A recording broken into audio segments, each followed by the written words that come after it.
So Satya, oh, and Elias, and yes, we're recording. Okay. Oh, Satya, you've just there we go. Can I say I'm going to be leaving you at 4 o'clock? No disrespect meant, though. No, none taken, Rudy. Good to see you here. Thank you for joining us. Good afternoon, everybody. Thank you so very much for joining us today. We are very happy to have Elias with us, who's speaking to us all the way from Bethlehem. So just to kind of give you an intro about what we will be doing today and how it will work. So we will have Elias talking to us for about 25-30 minutes, and then we will take questions, or however long you need, Elias, and then we will take questions. We have put you all on mute. This is so we can hear Elias properly. My internet is sometimes temperamental at this time, so if you can't hear me, then Warren will help me.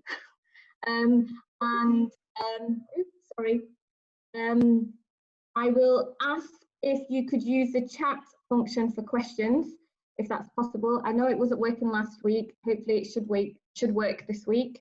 And this will be recorded, so I will send this out to everybody who's attended today. If you're not on our mailing list, then I would request if you could send me an email to say you'd like to be added to our mailing list, because obviously we can't add you unless you ask for it. I do sometimes send out emails just to let you know of different seminars, but you won't be on our mailing list to know what else we're doing. So I will kind of hand it over to Elias once I've kind of spoken to you a little bit about what Elias does.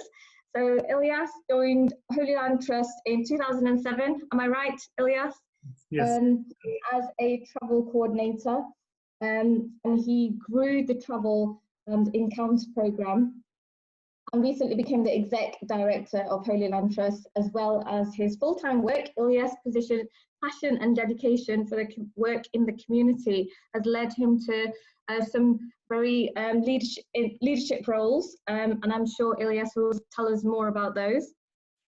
And today, Elias will talk in general about the situation in Bethlehem, a bit about, well, a lot about the work that Holy Land Trust does, and the issues or the situation around COVID in Bethlehem at the moment as well. And then obviously we will open up to questions. So over to Elias. Yeah, thank you. So thank you for having me today and joining and seeing all these, some of you familiar faces and some new faces for me. I'm sure most of you or some of you have been to Holy Land Trust before, or to the Holy Land in general. And I'm happy here to share my story and the work we're doing, and just give you an update about the situation here in Palestine. And I'm happy also seeing all these different faces from different backgrounds. This is really makes me happy and give me a lot of hope that we can all live together, even like behind these screens, but at least we can tonight, the session tonight actually is a model for human beings living in this universe. And this is what makes and gives me hope as a person here living in Palestine. And thank you, Saadiya, for the introduction. And I just give you a little bit about, for those who don't know me, like I am Elias, and Elias is the Arabic version of the biblical name of Elijah, or Elias in Islam, Eliyahu in Hebrew, and Elias as well in Christianity, Elias. I was born and raised in the little town of Bethlehem, where Jesus was born, to a Christian family. And I introduce myself as well. I identify myself as I am an Arab Palestinian Christian. And for most of the international community, this is something confusing or doesn't make sense. How come you're an Arab, you're a Palestinian, and you're a Christian? And I have three identities, I can say. My cultural identity is an Arab identity because my native language is an Arabic language, and my culture belongs to the Arabic culture and heritage. So I identify my cultural identity as an Arab. For anyone who speaks Arabic and anyone who lives in the Middle East in one of these 22 Arab countries, identify himself as an Arab. It doesn't matter if you are Christian, if you're black, if you're white, if you're Jew. If you are a citizen of one of these Arab countries and you identify your language as first language as an Arabic, and you identify your culture as an Arab culture, so you are an Arab. And my second identity is a Palestinian. My nationality is a Palestinian. I was born in Palestine. I got my Palestinian ID, my Palestinian passport. And I identify myself as a Palestinian because I was born in Palestine. So there is an Algerian Arab, there is a Jordanian Arabs. And this has nothing to do with your religion. It's your national identity. And the third identity that I have is my faith, which is also one of my important identity for most of the people living in the Middle East is religion. And my religious identity is a Christian. My faith, my spiritual practice is a Christian practice. So I go to the church every Sunday. I believe in Jesus, and this has nothing to do with my Arabic culture and with my Palestinian identity. So in Palestine, we have a mixture of Muslim, Christian, and Jew. And we identify ourselves as a Palestinian, and we as a Muslim and Christian living in Palestine, we share we have a common culture, which means we are an Arab.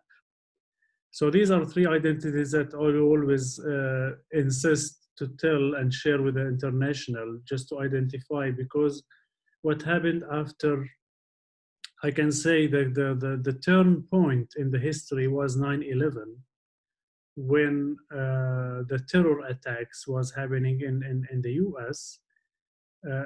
The international community labeled all the Arabs as a terror, and they labeled all the Muslims as a terror. And this need to raise awareness about who we are as an Arab.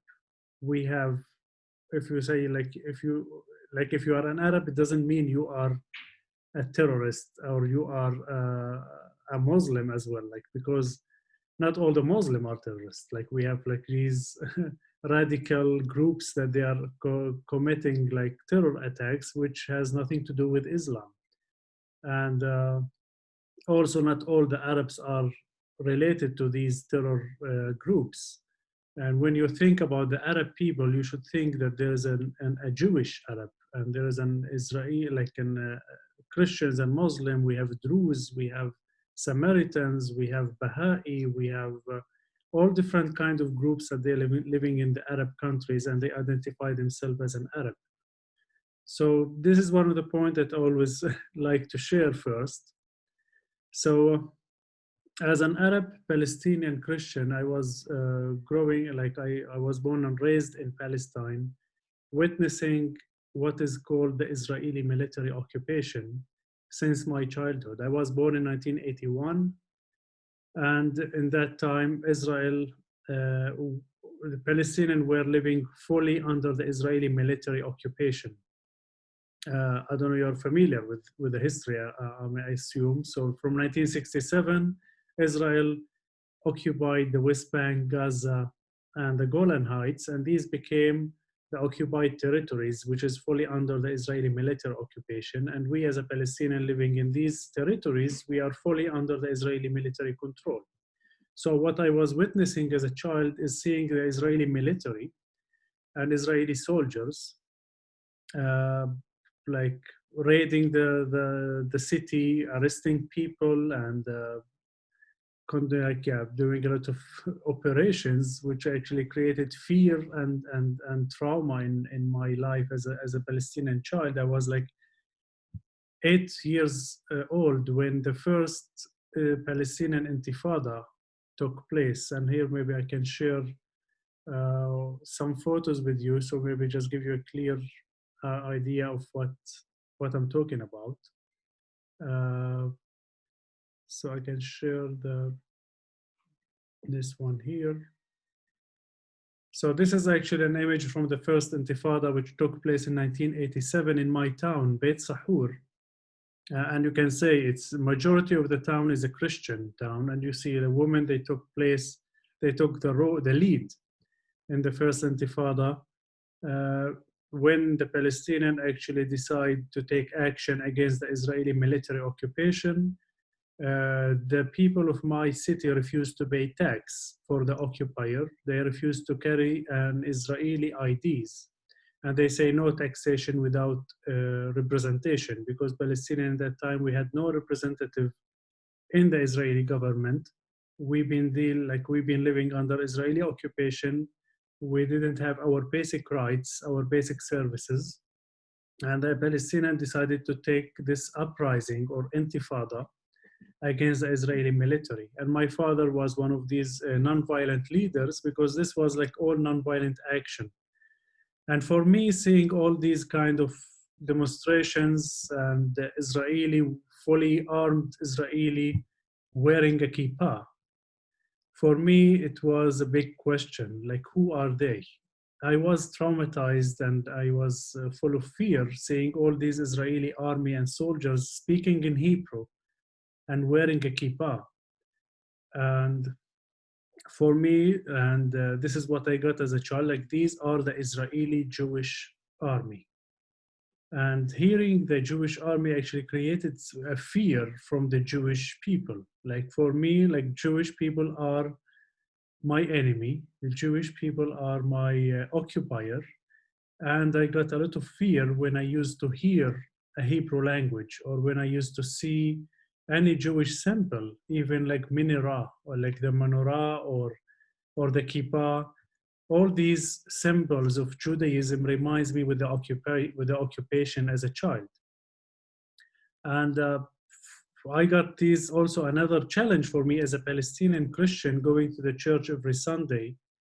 And we read from the Bible. We read from the Old Testament, we read from the New Testament. So every time I used to open the Bible and read from the Old Testament, and I see like, God bless those who bless Israel, and God will like curse those who curse Israel. So for me, it created another conflict, like, how come I am praying for Israel, in the same time Israel is occupying us, Israel is arresting my father, Israel is condemning like all these violent action against my people.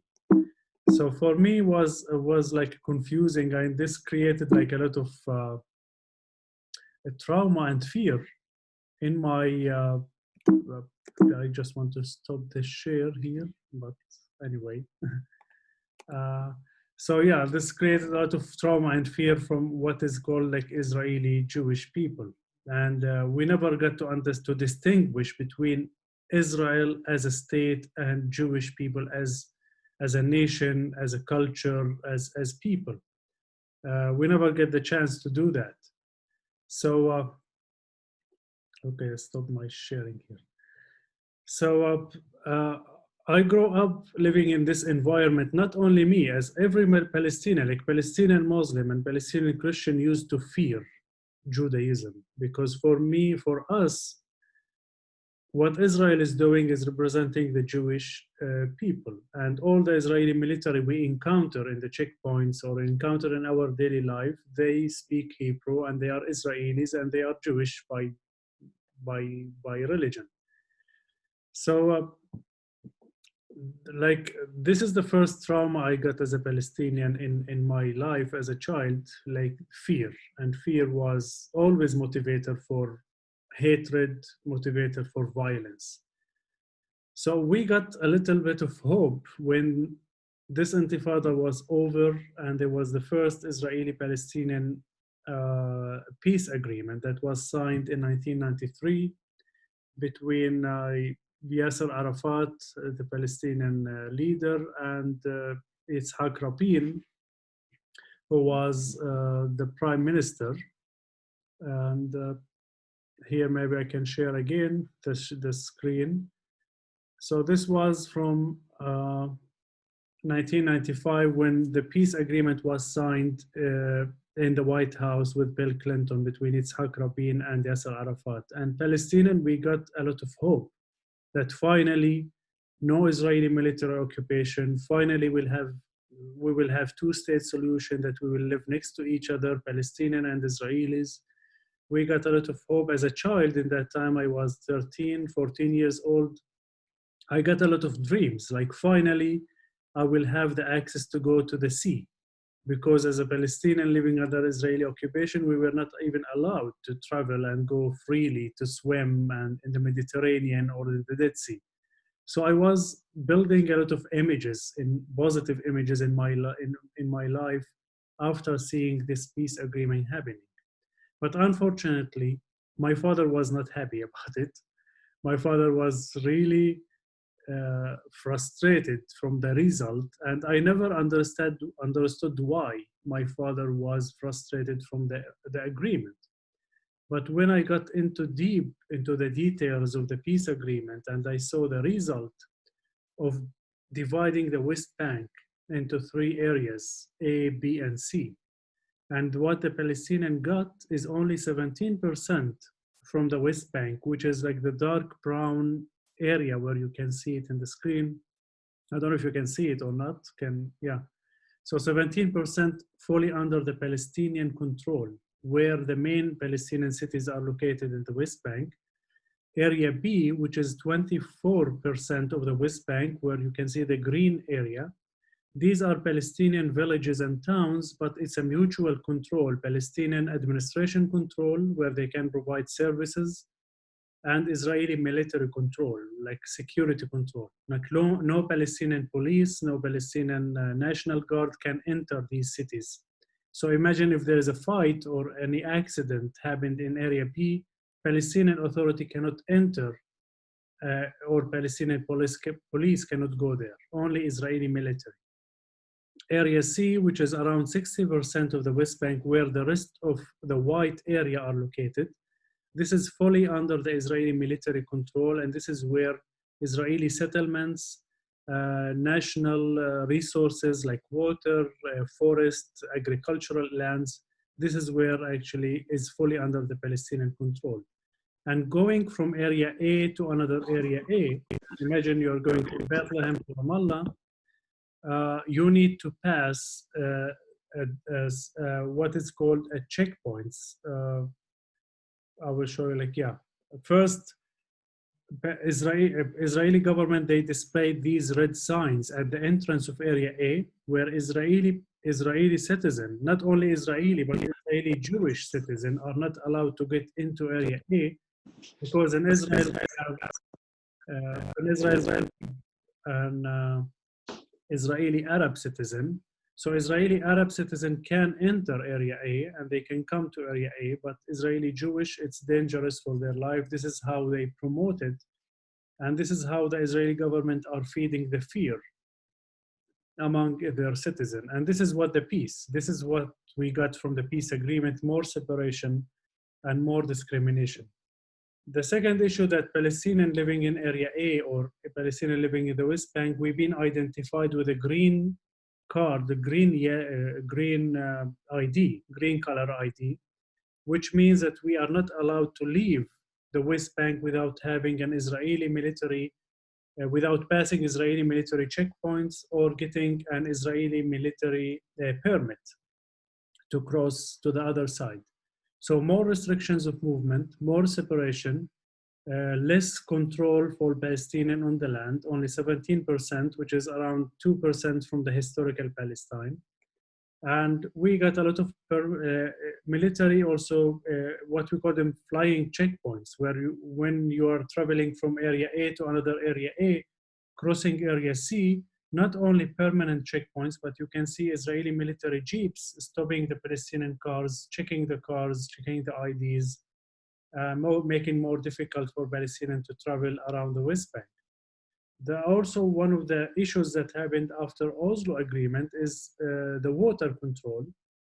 Palestinian, according to the according to the peace agreement, we are not allowed to control our water aquifers and to get water from underground and use it.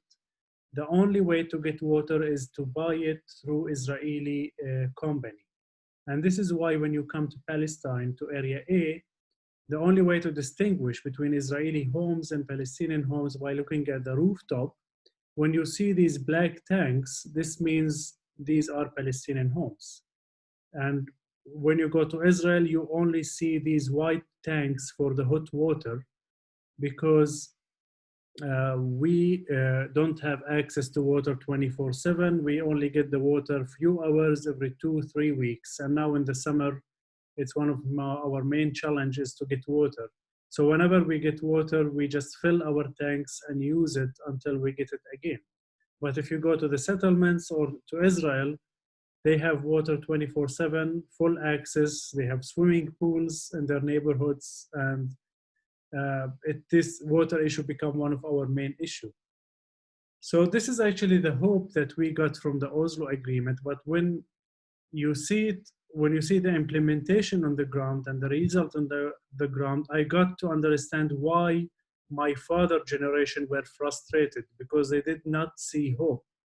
They see more complication on the ground, more frustration.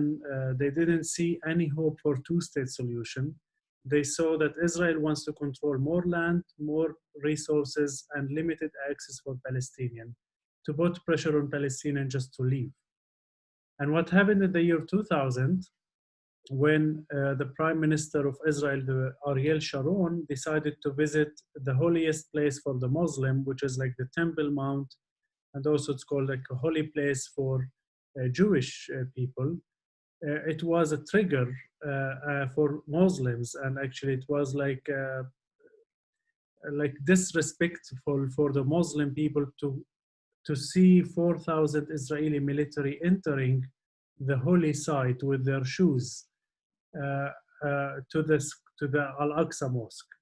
And this was actually an enough reason for Muslims to start to fight the military and to start what is called the Second Intifada. And the Second Intifada, which was more bloody and more violent than the first one, where Palestinians committed suicide attacks in Israel. Israel decided to reoccupy the West Bank again, so they re-entered Area A with their tanks and military jeeps with to do like a military operation to arrest more Palestinians and to attack more Palestinians. So we got into a violent circle again, and this was actually out of fear and out of lack of trust, because actually what happened after Oslo Agreement, there was a breaking in the trust between Israeli and Palestinian. We don't trust our partner. We have no partner for peace. This is how people see it. Like Israel, they saw there was no partner for peace because Palestinians are terrorists. They want to kill all the Jews. We want to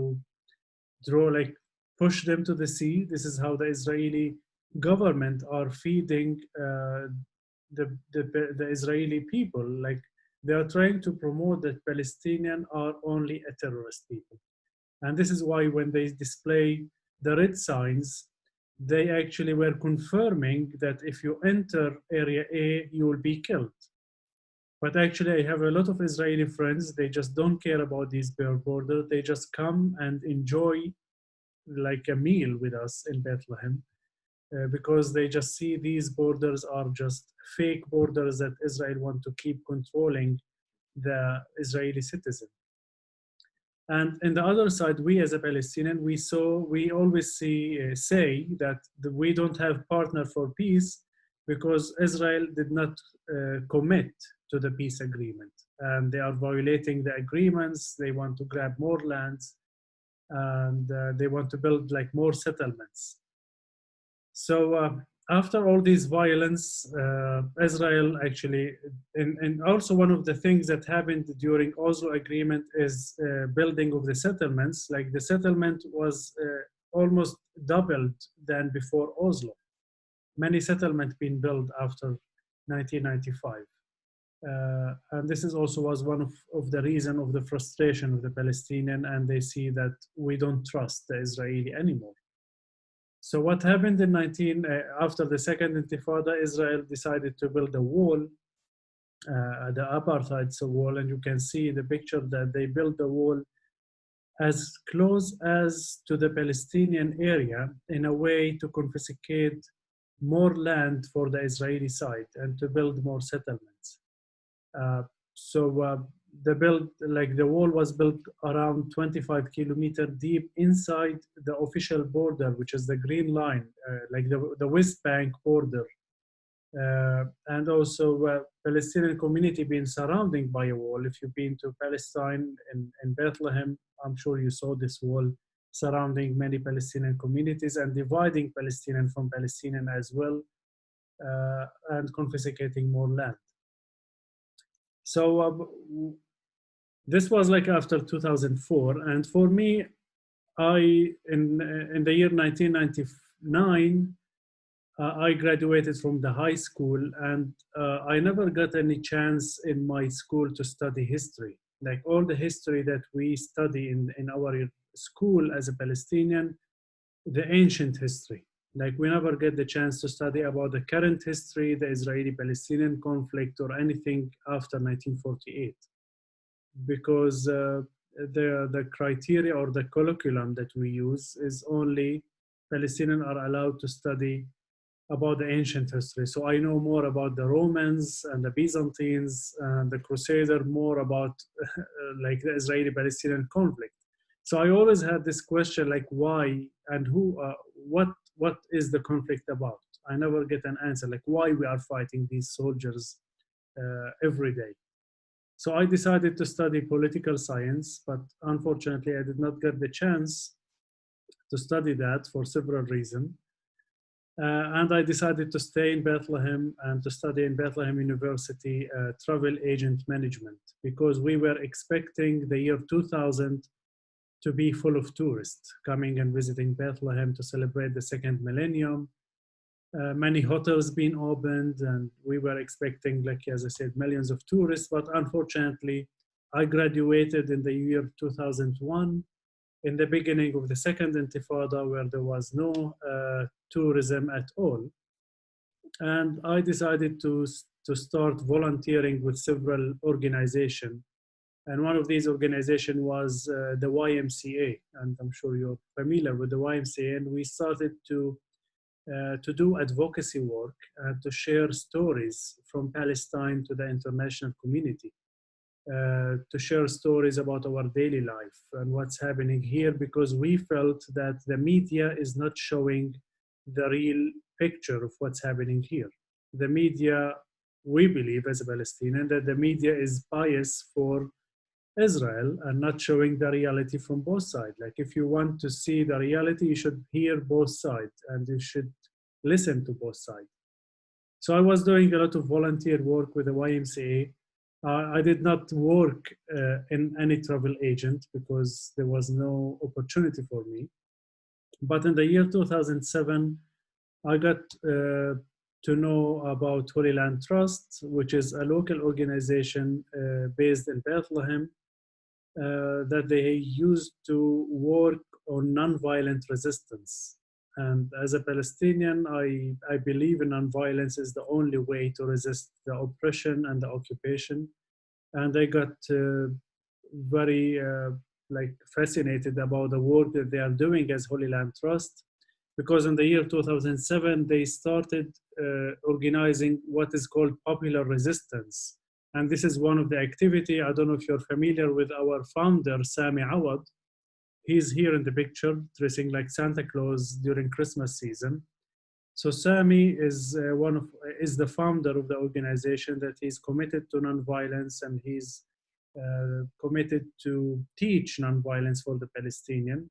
So we, Holy Land Trust, started organizing these popular resistance or non-violence resistance around the West Bank, mainly in Bethlehem, where we used to go every Friday after the Muslim prayer to go to different communities in the West Bank and to resist non-violently, like to show the soldiers that we are against what you're doing in a non-violent way. And this is one of the Christmas season where we used to give candy for the soldiers and to say no for settlements and for restrictions of movement.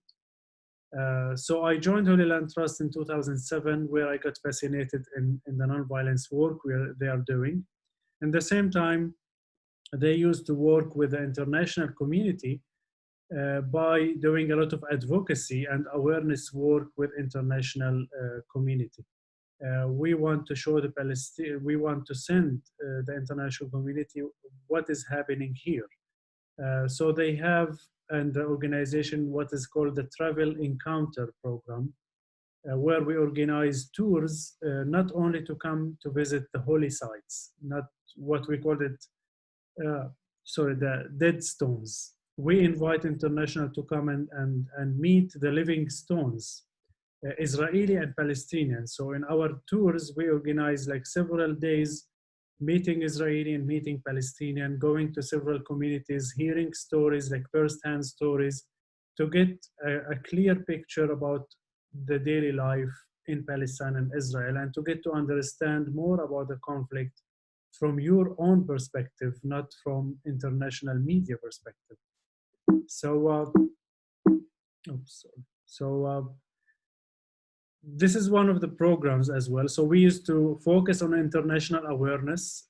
Non-violent is the basic method that we use in our work. In the same time, we focus a lot on healing the hatred that exists in our community. So if you saw these two sides of the picture, you see like Jewish children are like saying like demonstration and say kill them all, which is like kill all the Arabs. In the same time, you see the Arab calling for like Israel must be destroyed. And this is actually the hate that we grow up, and this is the hate that we are feeding. Actually, our governments are feeding us with hate and with fear. For me as a Palestinian, I mentioned before, this is the picture I used to see Israel and the Jewish as like an evil. They are like, they want to kill us. And for the Israeli as well, like when they see the Arabs as an evil, as a monster, they want to kill them all. So as an organization, we focus a lot on healing this hatred and fear by understanding the roots of the violence and where these roots coming from. So if you look at the history, we focus a lot on the roots of these violence, like where these fear comes from. And we see like what happened to the Jews in Europe and the Holocaust. It's carrying a lot of fear, carrying a lot of trauma, where the Jewish people, they actually feel they cannot trust everybody, and they don't want the same history to happen again, like it was happened and never again. And they are looking for a safe place to live without any violence. And this is how they see like Palestinian as a threat to their national security. In the same time, what happened in the Palestinian Nakba in 1948, when Israel was established, and there was like 526 villages being destroyed, and there was causing like what we are living in, like Palestinian refugees, like Palestinians actually left their villages and they became refugees until today. This has actually created also a lot of trauma and fear from Israel and from the Jewish people. We label the Jewish people as an enemy. So what we are doing as an organization, we focus a lot on the roots of these violence and how can we heal and how can we transform the individuals and the community to heal from the trauma and from the past, and to see the possibility of creating a better future with a mutual vision for the future. Like we call this land a holy land, And we can see the diversity of people living together before 1948. We see like Jewish community, Palestinian Christians, and Muslim living together. I used like my grandfather used to tell me that he has a Jewish friends living and coming and visiting him in Bethlehem before 1948. But what was the reason? What happened in the history that shifted this relation between Muslim, Christian, and Jew? So there was like an event that happened in 1948, which actually break all kind of trust and understanding between the communities in the Holy Land. So we have as well, like we have the Druze community, we have some Samaritan communities, we have the Baha'i community, that we have a diverse religion groups that they are living in this land, and we call this land Holy Land. If you ask any one of these groups, what is this land for you? It's a land was given by God to Abraham and his children, and we are the children of Abraham, that we should like trust. I mean, we are the trustees of this land. We should actually take care of this land. We should become a model for all the humanity, that we can live together and we can honor and pray for the same God that we are living in. But unfortunately, the way that Israel was established on a political agenda destroyed all these trust and relationship between the communities. And this is actually what we focus on the healing perspective. When we organize a healing hatred retreats, when we bring Israeli and Palestinian from different religious background, just to talk about the commonality, like the mutuality, and what is our common background between us. And we see a lot of similarity between Jewish and Arab, Christians and Muslim. We carry a lot of culture together. We carry all our traditions are very related, or our food are related together as well. So we see the similarity between each other.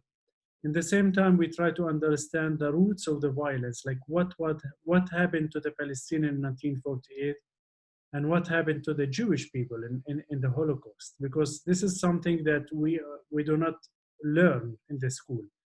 So what we do as an organization as well, we organize a retreat trip to Auschwitz and Birkenau, to the concentration camps in Auschwitz in Poland, where we sent Palestinians to go and see what happened to the Jewish people in the history, and just to understand the roots of this trauma, and how can we go together into a healing process and to transform our life and to honor the past, but not to stuck in the past, because this is our human nature. We always see the future and we always judge the future based on our past experience. So if we have a bad history in the past, we always see a bad outcome in the future. And this is the equation for like Palestinian-Israeli conflict. We always judge the future because it's built on our past history. I will never trust Israel because Israel did 1, 2, 3, 4. And Israel will never trust Palestinian because Palestinian did 1, 2, 3, 4. We keep complaining and arguing about the past, and we are not seeing the future. So what we are doing as an organization, we try to have a future vision for both communities, and how can we live together by honoring the dignity and by having an equal right for everyone, and what is our connection with this land, away from the political agenda. We don't have any political agenda. Is it one state or two states? At the same time, we try to create a leadership, like a new leaders in the community, that they can see what we called it non-linear leadership. So we give training for leaders in the community to see the future in a different eye, away from the past. Because I said, like, the linear thinking is that you judge the future based on your past experience. But what we are trying to teach these leaders is to see the possibilities that we have today, and how can we make the impossible possible from the possibilities that we have today. And this is one of the training, the programs that we have, like leadership programs. We have nonviolent as the main method for resistance, the occupation, and the injustice that is happening in our community. We focus on healing and transformation in the community to create a shared vision. At the same time, we focus a lot in the international awareness. And this is why we have a lot of programs like home rebuilding, olive harvest. I can talk about it forever. And yeah, this is actually where we are today as an organization. We are trying to work with Israel and Palestine and to create this shared vision. So I can say I got healed after this long journey with Holy Land Trust, like 13 years of my spiritual journey with them. So I got to distinguish between Judaism and Israel, because Israel is not representing all the Jews. And what Israel is doing is not actually what Judaism is telling them. So occupation is not my Judaism. This is what I got to understand and to distinguish. And this is why you got a lot of Israeli Jewish friends that they are actually very supportive, and they are working together in a way to raise awareness among the Israeli citizens themselves about the Palestinian, because we need to change the perspective. And Palestinian cannot fight the occupation alone. We need to have an Israeli activist supporting Palestinian in resisting the occupation. And this is what we are trying to do now in our recent project. It's called From Dialogue to Action, where we are recruiting Palestinian and Israeli activists to go to the Jordan Valley to resist the occupation in support and in favor for the Palestinian communities who are living there. Because Palestinian communities in the Jordan Valley, they are facing a lot of injustice from the Israeli occupation. And we are inviting Palestinian and Israeli activists to go and work together to fight the injustice that is happening there. And also to show the Palestinian that we have Israeli are supporting you. So not all the Israeli are the occupier as well. Maybe I'll stop here about the Holy Land Trust, and I will just share more about, yeah, I have a lot of more personal experience. I can say that now one of my leadership position in the community, not only the executive director of Holy Land Trust, but I was one of the candidates for the mayor election in my city 3 years ago. I got elected, but I did not get enough seats to be the mayor. I need to get 7 seats. I got 4 seats in my list, and I am a city member, like a city council member. So I have this leadership position where I try to influence my community, because one of the mistakes that we use in our media and in our language, like we use like the Jewish military or the Jewish did that, the Jewish killed this person. And I try to change the terminology that not the Jewish, it's the Israeli. Because there is a huge difference when you say the Israeli military did that than when you say the Jewish did that. Because as again, what I'm trying to show that what Israel is doing has nothing to do with Judaism. And as a Palestinian Christian, I believe in the Old Testament, and I believe that I have more Jewish blood than these new Israeli immigrant from Ethiopia or from Russia. I am more authentic Jew than the state of Israel. And I totally understand Judaism and I feel connected to Judaism, but what Israel is doing is totally different than what Judaism is. And this is what we really need to understand. And at the same time also, what these fanatic Islamic group like ISIS and Al-Qaeda, what they are doing, they are not representing the Muslim teaching and the Islam. And we need to distinguish. And it's all about awareness. It's all about like to heal and transform yourself from these terminology that we are inherited from our community. So this is my message today, that how can we look at the other as a human first, away from all the identities and all these label that we built in each one of us. So I don't know how much time I have more. I didn't count how. Okay.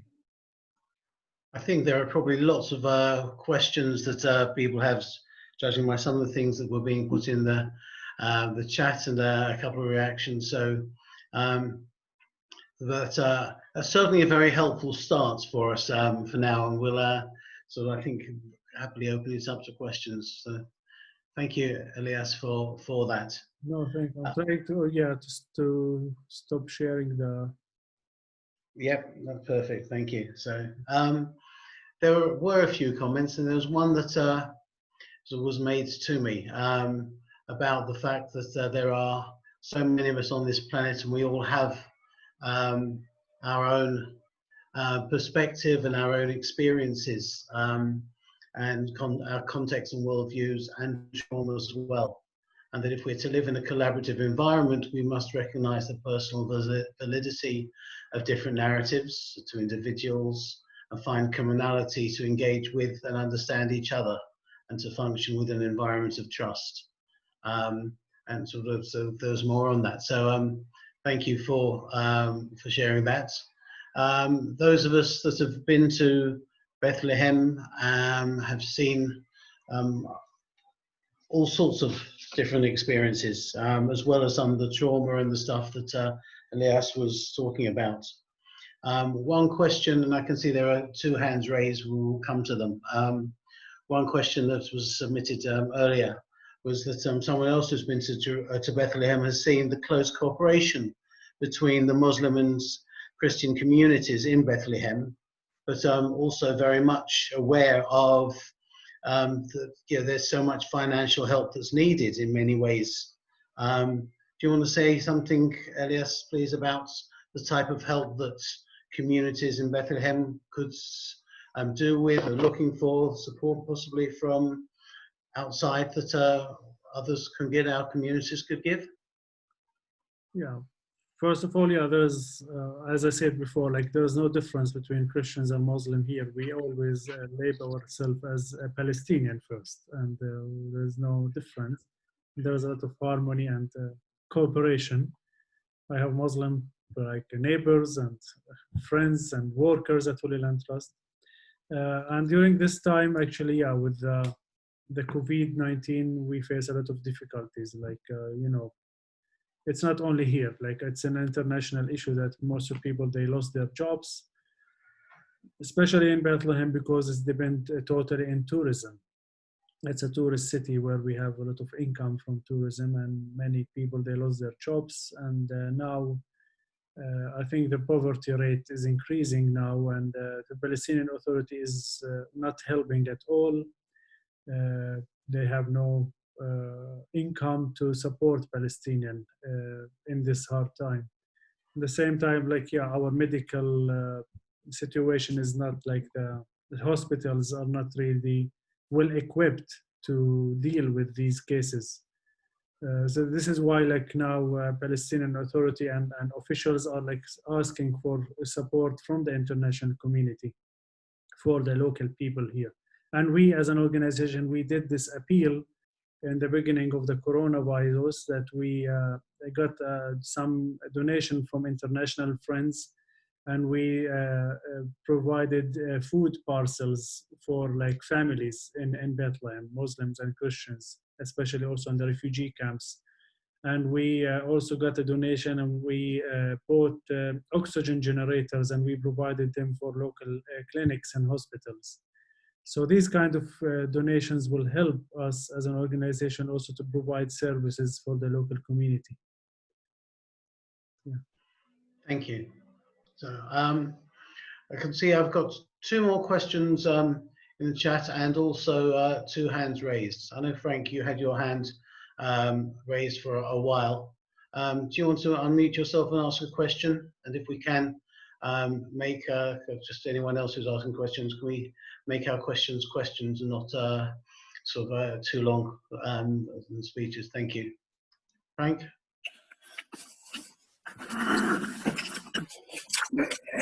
Excuse me, my voice isn't as strong as it used to be. Does Elias not realise that if the Arabs had accepted the partition plan, two-state solution in 1948, by now we would have had 72 years of an Arab state, celebrating its independence. Every effort has been made to make peace, and each time the Arab population has resisted an attempt to acknowledge the connection of the Jews to the Holy Land.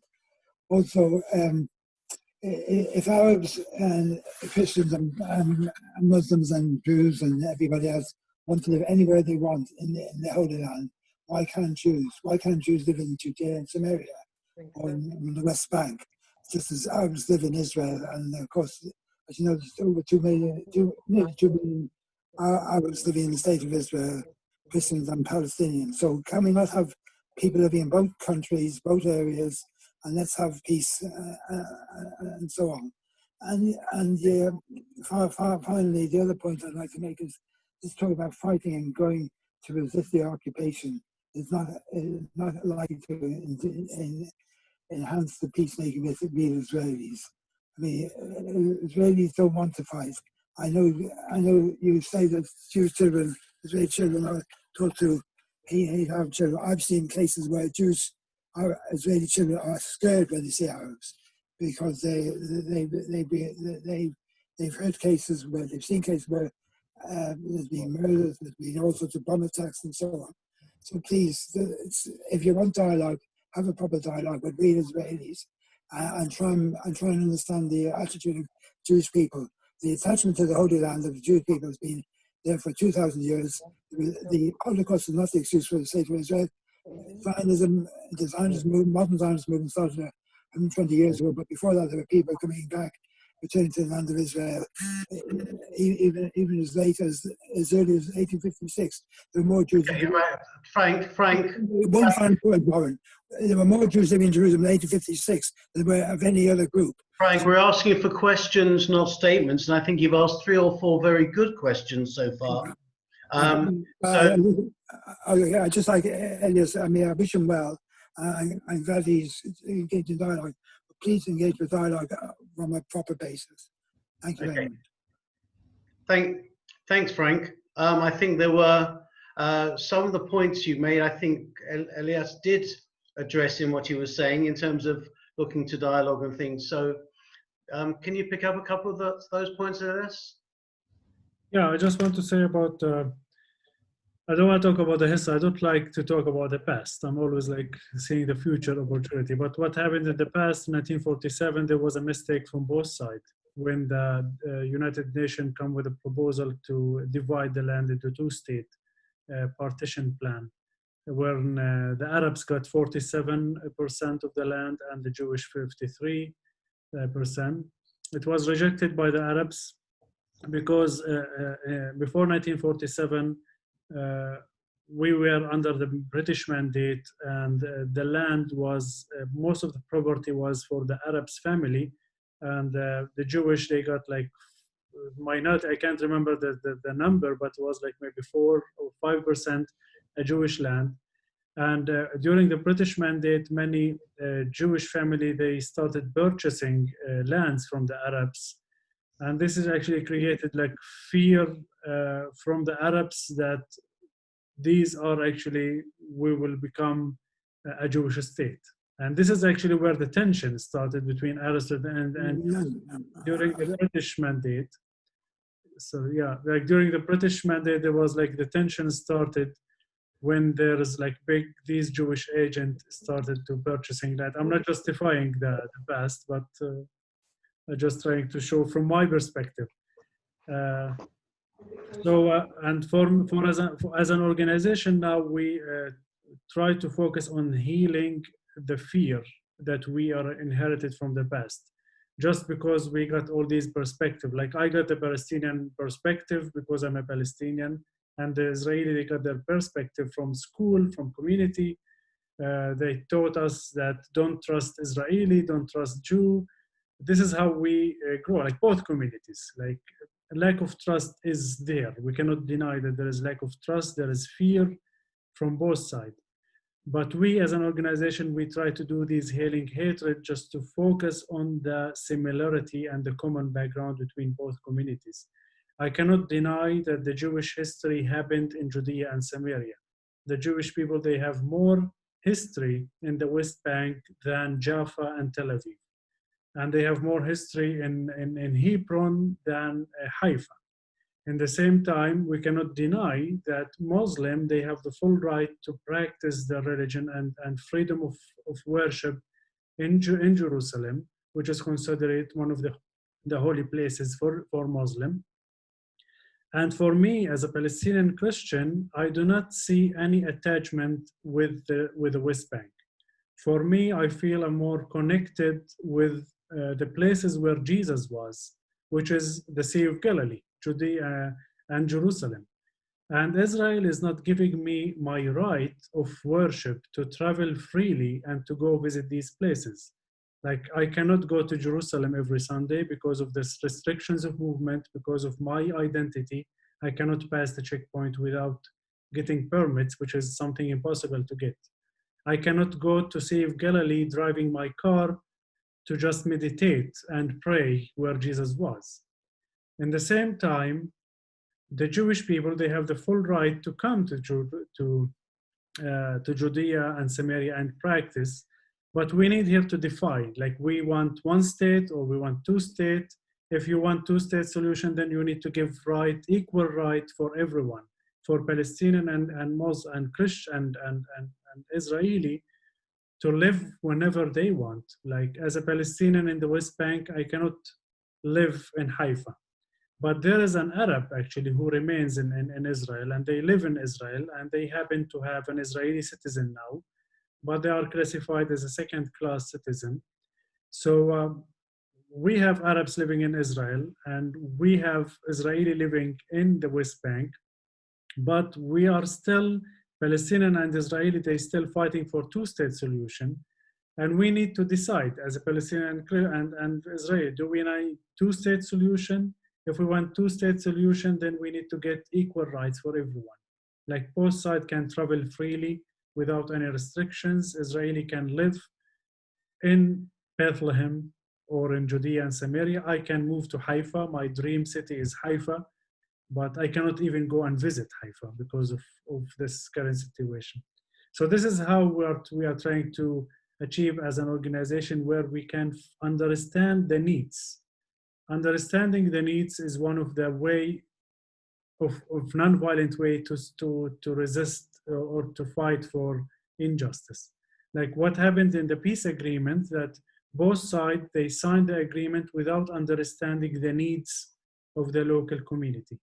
They just were focusing on drawing the maps, who control what. It was more economy agreement, like businesses between Israeli and Palestine, like Palestinian Authority will control this, like Palestinian Authority will buy the water and electricity from the Israeli companies, and then they resell it to Palestinian. So it was like a corrupted agreement that we did not get our basic needs, which is freedom of movement, freedom of worship, getting our basic needs. I hope I answered your question, but I can talk forever about it. I have no doubt about that, and I wonder why. I've heard it suggested at one point that possibly because of the historical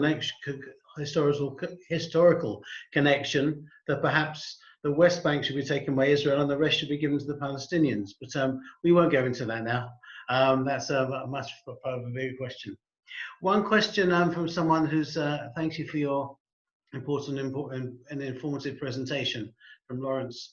Asked how you manage to reach people who don't already share the Holy Land Trust views, and of those who do attend, do you see their views changing on all sides? So first, it's good to mention that we do our healing hatred retreats with an Israeli partners. We have like several Israeli organizations that they are partnered with us in Jerusalem, like Rosing Center. We have the Hebrew Union College, and now we are doing our current program with Arava Institute. And they are fully in charge of recruiting the Israeli participant, and we recruit the Palestinian participant. The second challenge is that we are facing a lot of criticism by the Palestinian because of we are working with Israeli. And you know, the BDS and anti-normalization is big issue here, that Palestinian, they are attacking Palestinian organizations who are working with Israeli. So we've been labeled as a normalization, you know, the term normalization, like you are making a normal relationship with your enemy and you're accepting the reality. But we are trying to reach out to the Palestinian and tell them that we are not actually making, we are not a normalization organization. We are trying to reach the Israeli community to share our vision that we are all can live together in equal rights and justice. But our main obstacle for achieving peace is, we have two obstacles. First is the roots of the violence, that we carry a lot of hatred and a lack of trust in our life against each other. The second is the Israeli military occupation in the West Bank is not helping in achieving any peace possibility in the future. So by ending the Israeli military first, we can see the possibility for the future. It doesn't matter if it's 2 states or 1 state or 15 states. What matters is, like, we need to end the occupation and to have equal rights for both sides and dignity for both sides. So when we share this, some Palestinians, they agree, they accept it, they like our vision and they join our activities. But still there is a group of Palestinians, they are really are not ready for that. They are not ready to listen to our vision. We've been attacked like 2 years ago by a cocktail, like Molotov bombs in our offices. It's really hard. Like when we conduct a program, it's really very challenging for us to have a Palestinian organization partner in our projects.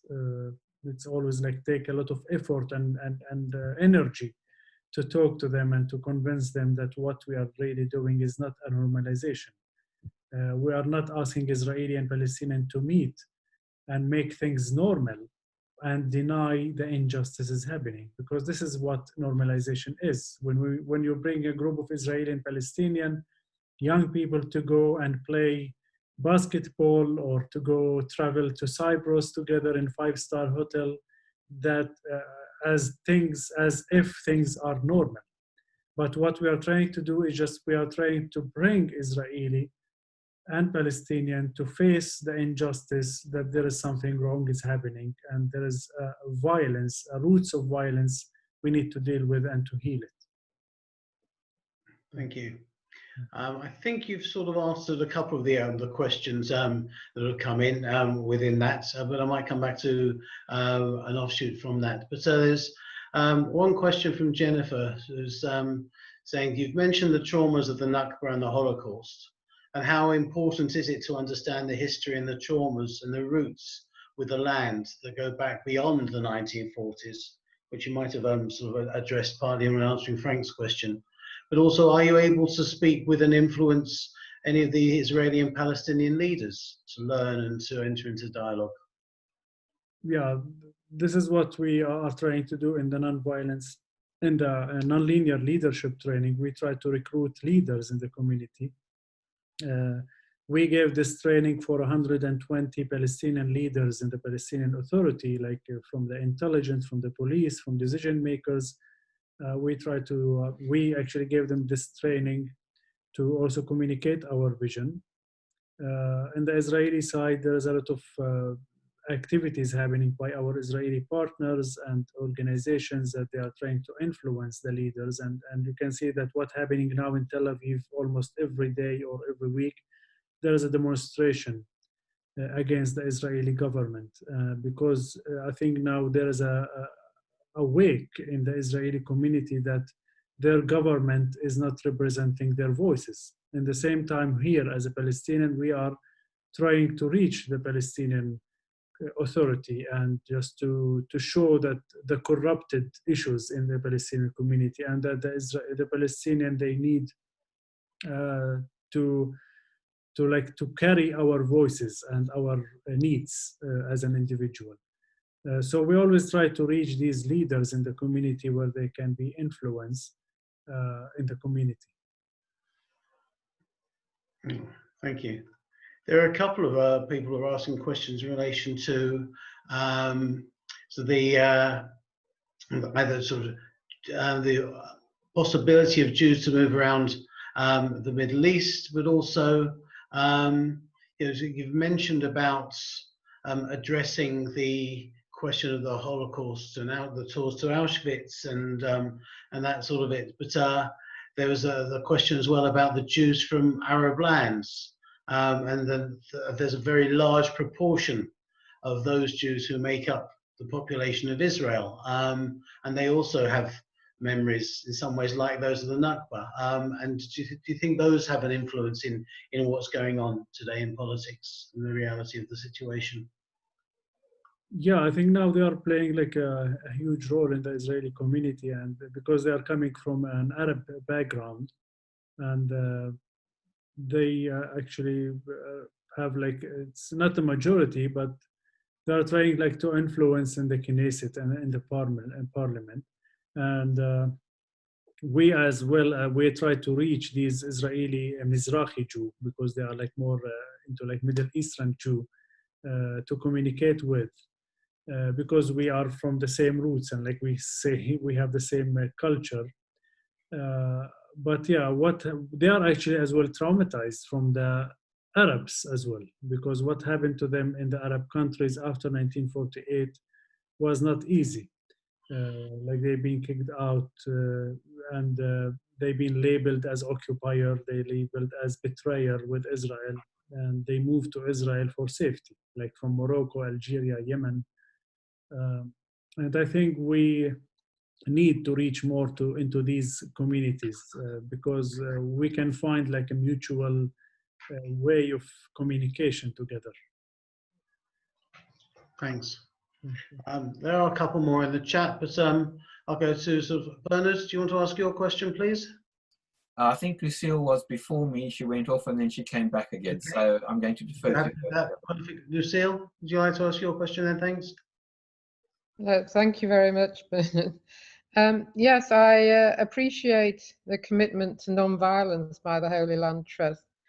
And while I think you don't want to concentrate on history, I would, not now, but I would ask you to consider why 48 and 67 happened. You seem to avoid mentioning that, but I'm not going to discuss that now. What I wanted to ask you really was about the future, and to see your vision of the future, and to what extent you think it's possible to attain it if there were to be elections in the West Bank, or Judea and Samaria, as they're called in Israel, given that the polls would show that Hamas would win very strongly. And that links to a question I've been asked in the chat. In fact, do you see any future political leaders for the Palestinians who would be able to move things on? Good. So as an organization, we see that we are lacking of leadership. And this is actually the situation in the Palestinian community. We don't have a true leader that they can carry the Palestinian visions and needs. And this is why, as an organization, we decided to start this leadership program in a way to create a young leadership that they can actually be future leaders for the vision that we want. And the vision we want is to see is, again, is like an equal rights for everyone, the right for every community to connect and to live freely in this land whenever and wherever they want, without any borders or identities or beyond these identities. This is how we see the future we want. And to be honest, I'm not optimistic about the future election of the Palestinian community, because we have both sides are becoming more like radical in their thoughts. And the more violence and the more like lack of trust between Israeli and Palestinian will create a more radical generation.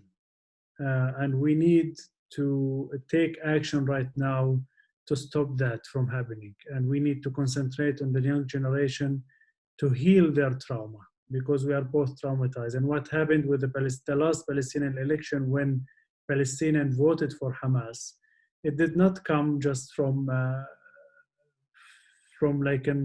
nothing. There was a reason why Palestinians decided to vote for Hamas. I'm not justifying that. I'm totally against Hamas agenda and their violent agenda. But because Palestinians, they saw no hope and lack of trust of the current leadership, especially after Oslo Agreement, they saw no leadership, no leaders are taking action in the Palestinian Authority, and they want to find an alternative, and the only alternative was Hamas. Unfortunately, the liberal parties in Palestine are minority, and they are not taking a decision, a leadership position. So we have Hamas, we have Fatah, and the third is the liberal communist parties, which is actually very minority, and they are not taking any opportunity. So the only choice was away from Fatah is Hamas, and this is why they chose Hamas, and they did not actually took action. So I see, like in the future, actually, I can't see any leader is ready to take the role in Palestinian Authority. And even Palestinians themselves are really frustrated from the system. And they are not ready to go for any election. Like even if there is an election, there will be like few Palestinians, like minority of the Palestinian community will go for election, because I can see the frustration and the depression from the Palestinian Authority and the corrupted system, and there's no trust at all.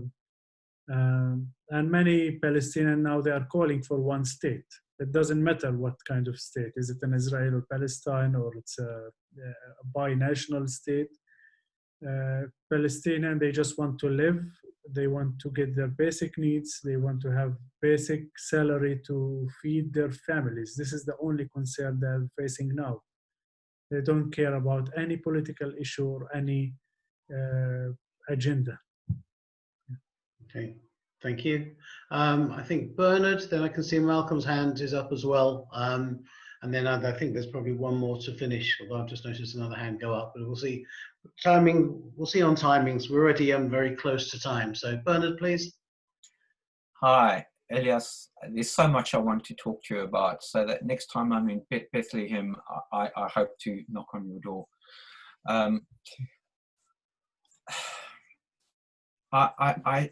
I support what you're doing so much, and I'm minded of the fact that when Moses took the Jews into the desert, there were probably very, very many similar debates, arguments, and fights that went on. So I sense we're in the 40 years, and that it's not our children that's going to do it, but it's our children's children who are going to grow up with generations more and more talking to each other. So no matter how difficult it is, for God's sake, don't stop.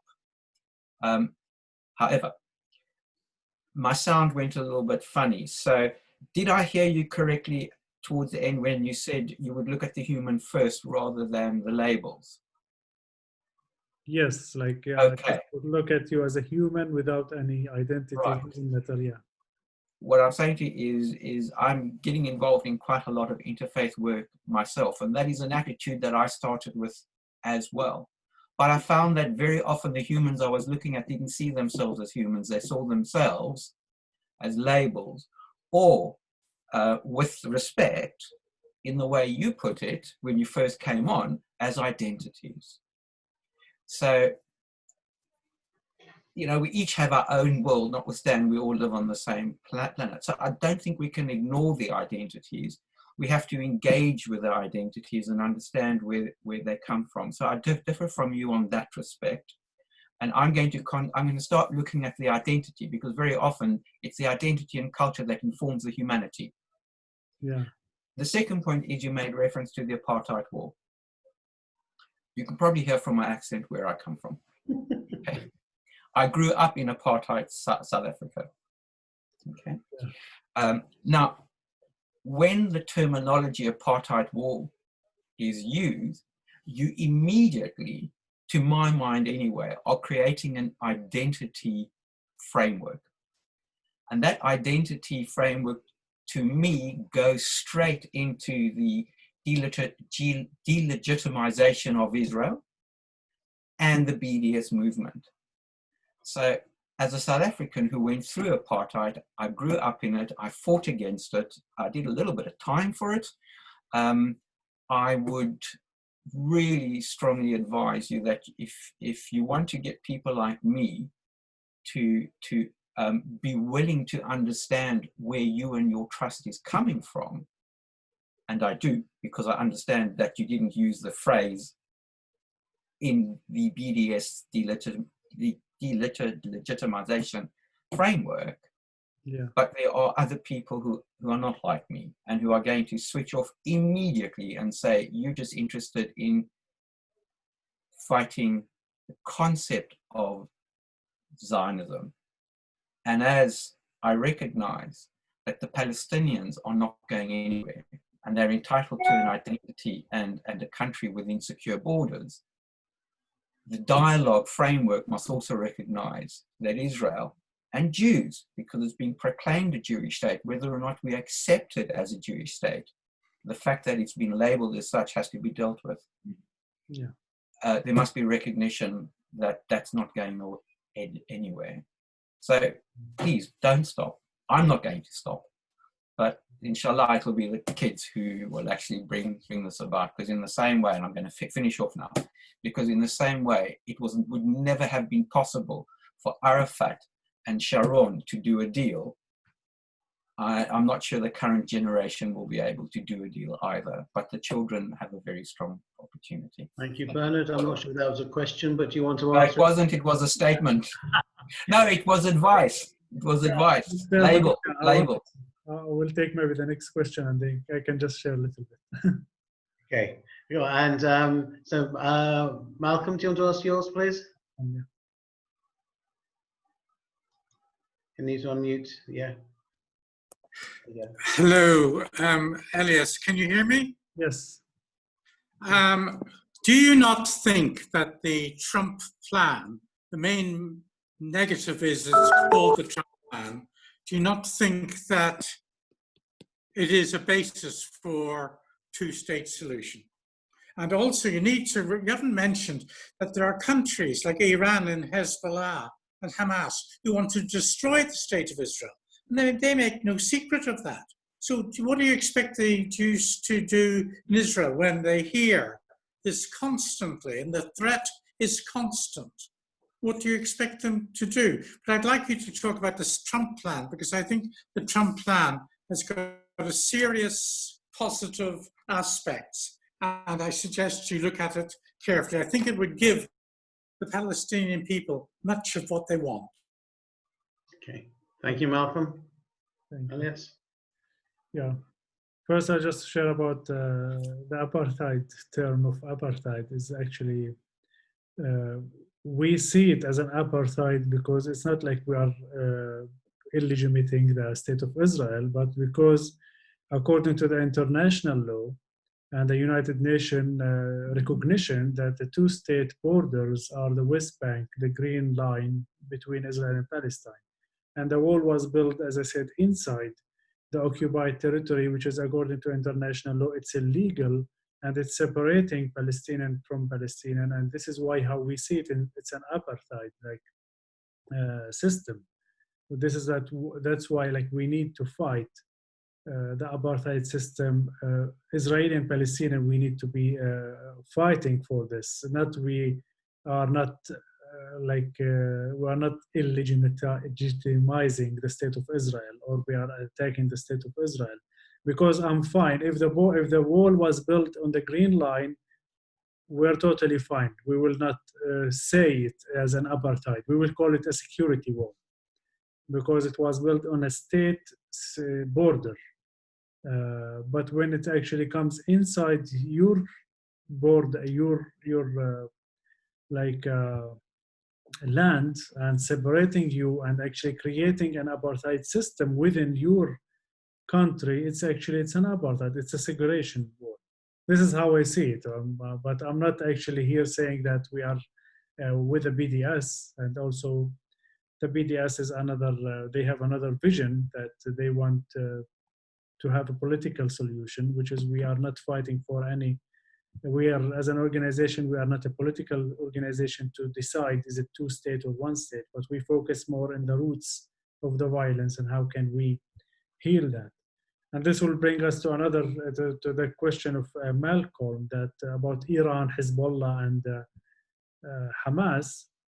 We know that they have their own agenda of, like they always call the destruction of Israel, and but I don't see like Iran and Hezbollah, they know more about our history than we do. And they don't know our needs as we do as a Palestinian. So I see the conflict as a Palestinian-Israeli conflict that the solution need to come from Palestinian and Israeli. And if Israel and Palestine decided to sign the peace agreement today, they will force Iran and Hezbollah and Hamas to stop their agenda and to fight. Like we as a Palestinian, we need to stand in front of these agendas and say, we don't need you guys. Like if we decide as a Palestinian and Israeli to come with a peace solution that is equal for both sides and give us an equal rights, it doesn't matter if it's, as again, if it's 1 state or 2 states.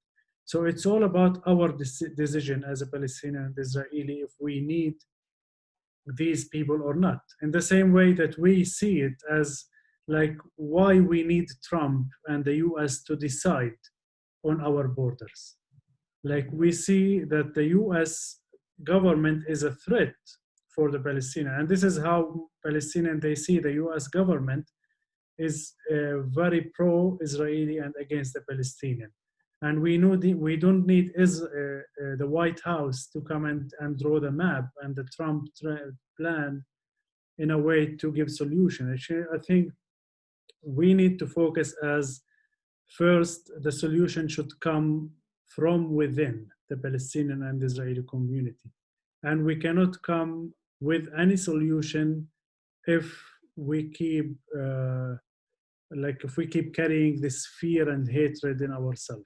Like without transforming the individuals and the community and seeing the possibility for the future, we don't need any international intervention in our conflict. But we allow this intervention because we are not actually helping each other in coming with a peaceful solution. So this solution is allowing Iran to attack Israel, and we are allowing the US into attack in Palestinian at the same time. So, but for sure, as a Palestinian, we are, in some degree, we're against Hezbollah and Iran. And we say like, enough is enough. Like I think our generation and the younger generation, they don't see any, they don't agree with any of these agenda. They just see that they want to live in peace. And they said like, enough violence and enough war. Thank you. I have one last question. I can see Herzl, your hand's up, and it went up quite late. If you can ask a 20-second question that Elias can answer in 30 seconds, then we'll take it.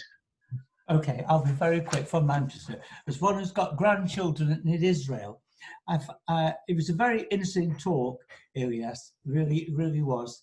And my family have got lots of friends who are Arabs, and my daughter-in-law actually worked for an Arab company in Abu Ghosh. I think the problem, if I can crystallize it, is the total lack of trust between the Palestinians and Israel. And you, in fact, were saying, I want to go here, I want to go there, I want to pray in Jerusalem. And I think in the normal way, nobody's got any problem in Palestinians praying in the mosque, you know, the dome of the mosque. But I see the problem is, like I said, there's a total lack of trust. And the question is, how do you build that trust? If you have a peace treaty, there'll always be people on both sides. I don't like this bit, I don't like that bit. I think we as a community of Semitics, of Arabs and Jews, have got to think in maybe terms of 10 or 20 or even 50 years of creating a scenario and a situation where we go step by step step by step, and each community begins to respect the other side, and we're not scared, the Israelis are not scared of having a bus blown up, and you're not scared of having your electricity cut off. If God forbid, if you could create a situation where you go in a small step and each side would give a little bit, then the next generation, all being well, would understand that the Arabs aren't going to murder us. And you say, well, this way we can get water, or we can get electricity, or we can go freely to the Israeli hospitals. So that it would be a win-win situation. But don't let anybody think that this is going to happen under 10 years. Please God, my grandchildren, my great-grandchildren will be eating hummus with your children in Hebron, or even Bethlehem. I'm sure that was more than 20 seconds, but go on, Elias. Well, it's a Jewish. I just want to share, actually, about freedom of movement and freedom of worship. This is something actually it's not a fact here. If you're talking about the Palestinians who are living in Jerusalem and Palestinian Arabs living in Israel, they have the right and freedom to go to Jerusalem every Friday. But Palestinians living in the West Bank, this is something impossible. And I never, the last time I've been to Jerusalem, maybe last Christmas, because as a Palestinian Christian, I only get permit to leave the West Bank to Jerusalem twice a year, during the Easter and during the Christmas, 40 days in each holiday. And I got this paper from the military to cross the checkpoint. So I cannot go anytime I want to these places, to Jerusalem but for the Palestinians living in Israel, they have the Israeli ID. They can travel freely within the state of Israel and within the West Bank. And this is what we are trying to do. We want to reach out to a new generation. This is what we are trying to do as an organization in Palestine with our partners in in Israel, to just build more trust by just meeting each other. And because I've been to Tel Aviv last Christmas, and the waiters in the restaurant, they asked me, where are you from? And I just tell them I'm from here, but I don't speak Hebrew. They ask me why you don't speak Hebrew? I just tell them I'm from Bethlehem, from the other side. And he started asking me questions, crazy question, how is life over there? Do we have houses? Do we have cars? They have a totally different image about the people who are living behind the walls. They just have no information who we are. And this is the only way to build trust, is just to bring people together. And this is what we are trying to bring people in Healing Hatred retreats. Then we invite them for hummus in Bethlehem, and we go in a walk. So we look forward to sharing hummus in Bethlehem with you, please God, at least after the coronavirus. You haven't said much about the coronavirus and how that's affecting things. And do you want to just add a quick word about that? And maybe as well, if there's anything else we could do, how could we support the work of the Holy Land Trust and support moves for dialogue and peace with you? Yeah, so first thing, the coronavirus hits Bethlehem last March, in the 5th of March, from a group of Greek tourists. They were in Bethlehem in a hotel, and then they infected few of the staff. And then now it's spreading out every day. We have around 8,000 cases now in the whole West Bank, including East Jerusalem.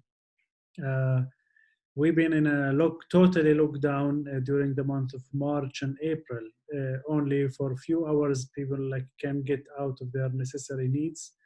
Now the Palestinian government are implementing a lockdown every Thursday to Sunday, with a very limited shops are open. We have the cases are increasing every day. As I mentioned before, our hospitals are not really ready to host this number of cases. We have around 100 people died.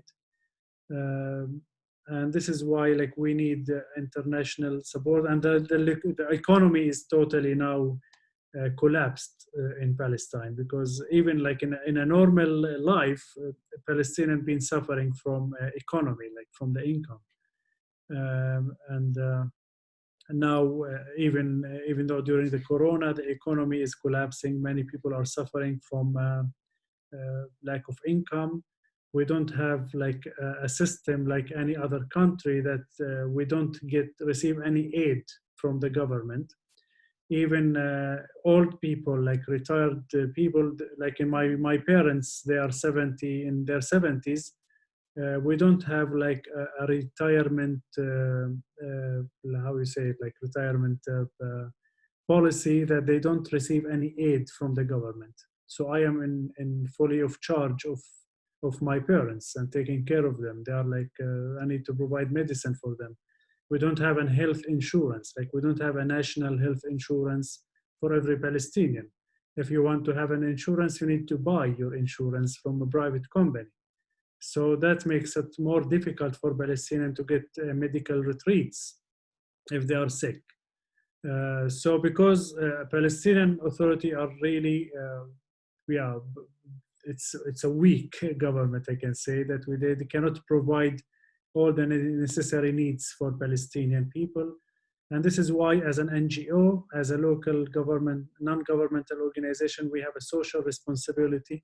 We started our campaign in collecting donation from international friends. Like we send a newsletter once a while, calling for support to provide medical equipments or provide like food parcels for families or like food coupons.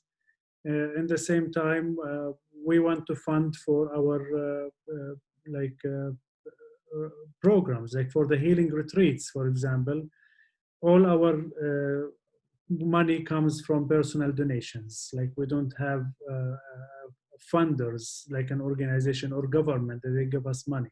So we totally depend on individual funds that we send a newsletter or appeal, and they donate to our like account, and we use this money for implementing the projects that we have. At the same time, they travel. Like we invite groups and people to join our tours that you can find it in our website. And this is an income generating for the organization to sustain our work and to have an income from the travel program that we provide. So I invite you all to join and to check our brand new website that we developed during the coronavirus. Working from home, actually, we used our creativity to develop a new brand new website, which is holylandtrust.org. If you can visit that, and you can see all our programs, our vision and mission, and you can go also to the donation link. We will be appreciate that. Thank you, Elias. Thank you, everyone, for being part of this afternoon. Elias, yeah, I think you've won over lots of friends who, if they didn't know you beforehand, they have been very moved by what you've said and how you said it, and the work that you and the Holy Land Trust are doing in many ways. Jane, would you like to say anything to finish? Also? Thank you, Warren. I'd just like to echo your thanks and to say that one of the important things is that, and we've sort of mentioned this, we all come from our own perspectives. We all have our own experiences. We all have our own viewpoints. We've all had our own input. But the important thing is that irrespective of these different backgrounds, you've demonstrated, Elias, through what you've said and through the work that you do, that nonetheless it is possible for us to come together and to say that the only way we're going to have a future together is if we work together, irrespective of our backgrounds. So can I once again thank you very much. And I know, you know, as you've said, as you've hinted almost, said a little, things are very difficult for you, and we appreciate you giving up this time, and we do wish you all the best, and our prayers and blessings go with you. Thank you. And yeah, Amen. if some people, they have questions and they didn't get the chance, you can email me anytime. I can maybe share my email on the chat room, and just you can email me anytime and we'll be happy to answer your question. And yeah. Thank you. Thank you. I'm also, I can answer yours that you only emailed me earlier. So, thank you all. For those fasting on Tisha B'Av, when we remember the tragedies that have happened to the Jewish people, it's Kal, a good and easy fast, and let's hope we all get through the coronavirus, the pandemic, and all violence, and sort of can work together towards peace and a good future with hope. Thank you. Amen. Take care. Salam, salam. Salam alaikum. Bye. Thank you. Thank you very much. Thanks, Elias. Thanks. Thank you for giving me this chance. Pleasure. Bye-bye.